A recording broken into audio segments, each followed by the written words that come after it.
Hello, my name's Neil Smith. I'm a retired architect from the UK, currently living in Spain. I'd like to give you a short presentation on the ideas I have for the reconstruction of the Gaza Strip. At the moment, the rubble appears to be a massive problem.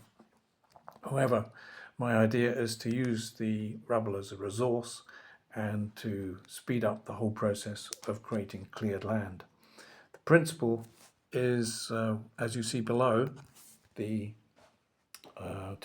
to tip the rubble into the sea.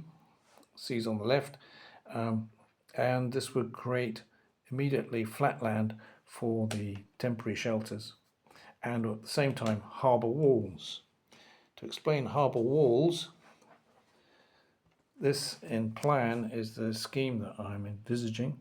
Got the sea on the left, land on the right, and existing road down the centre of the diagram, and the beach on the left-hand side of the road.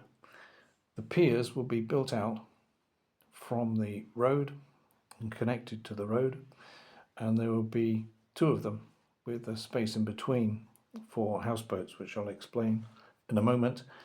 The piers themselves would then have another harbour wall which would go out and create a safe place for the mooring of smaller boats, fishing fleets, etc. in between. The pier would enable for larger ships bringing in supplies and perhaps taking things away at the same time to moor in the deeper water without need for smaller boats to ferry stuff onto the beach. On land, you can see that the clearing immediately provides space for temporary shelters to be built. If there's an existing building, such as a hospital, then work can start on that, and the temporary housing built around it. The houseboats, which I mentioned, are important in as much as they are large. They would hold up to 500 people each. There is currently one on the south coast of the United Kingdom near Portland Island, which is being used to house 500 asylum seekers.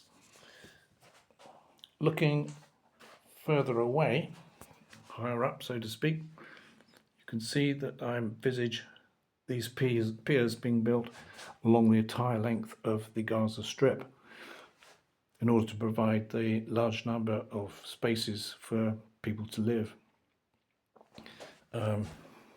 The Gaza Strip itself varies in width going in this direction from between 6 and 12 kilometers.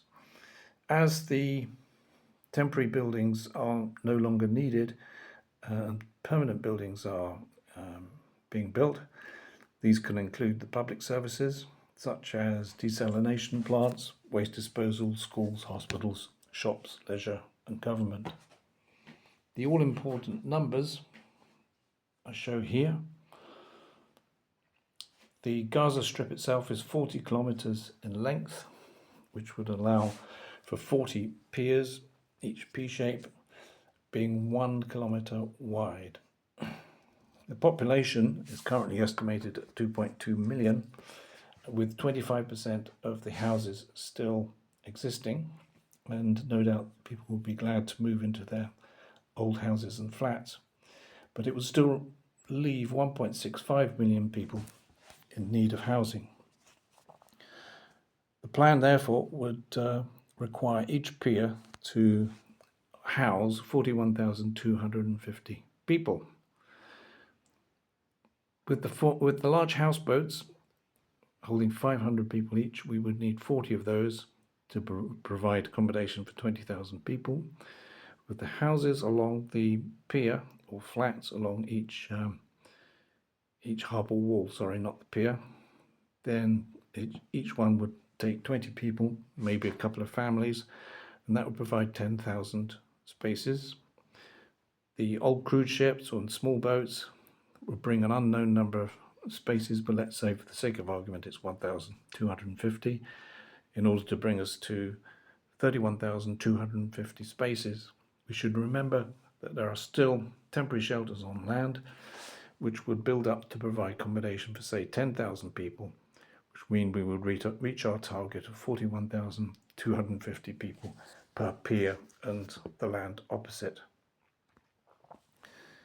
These ideas I present to you completely open source, so to speak. If you would like to contact me, then my email address is here, and I'd be happy to hear from anybody who's able to bring these ideas or intends to bring these ideas forward to make them a concrete reality.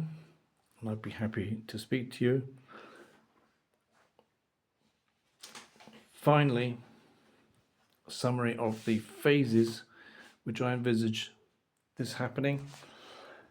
Starting from the present time, obviously the building of the temporary shelters and roads and the immediate resources needed to support people.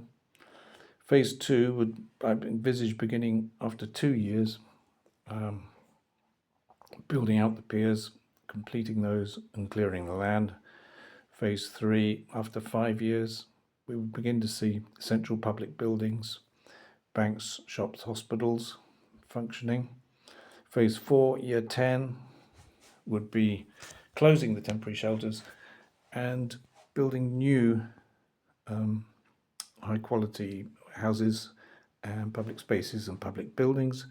And after 20 years, I would envisage the process to have come to a halt, for the temporary houses and boats to have been replaced by permanent dwellings, and even in the distant future, for as many piers that remain, or people wish to remain, could be converted into leisure facilities, and obviously the harbours and marinas for the fishing industry. Thank you very much for your time and listening to this. Please pass it on to anybody who you think might also be interested and able to make any of these ideas a reality.